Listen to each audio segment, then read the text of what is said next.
ഗാസയിൽ ഇനിയും സമാധാനം അകലെയാണോ? ട്രംപും നെതന്യാഹുവും രണ്ടുപേരും കൂടി ആസൂത്രണം ചെയ്ത ഗാസയെ അങ്ങേയറ്റം നിഷ്ഠൂരമായി അവരെ കൊച്ചു കുഞ്ഞുങ്ങളെയും സ്ത്രീകളെയും അപാലവൃത്തം 67,000-ഓളം ജനങ്ങളെ കൊന്നൊടുക്കിയിട്ട് അതിൻ്റെ ചോര കുടിച്ചിട്ട് ഇനിയും മതിയായില്ലേ? നിങ്ങളുടെ 2,000 പേരെ കൊന്നതിന് പകരം നിങ്ങൾ 70,000 പേരെ ചുട്ടുകൊന്നിട്ടും നിങ്ങളുടെ മനുഷ്യരക്തത്തോടുള്ള ആർത്തി തീർന്നില്ലേ എന്നാണ് ഞങ്ങൾക്ക് ചോദിക്കാനുള്ളത്.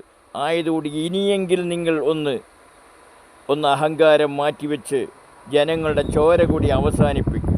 ഗസയെ മുച്ചോടും നിങ്ങൾ മുടിച്ചു. അതിൻ്റെ ഒരു 100-ൽ 1 അംശം നാശനഷ്ടം പോലും നിങ്ങൾക്ക് അവർ വരുത്തിയിട്ടില്ല.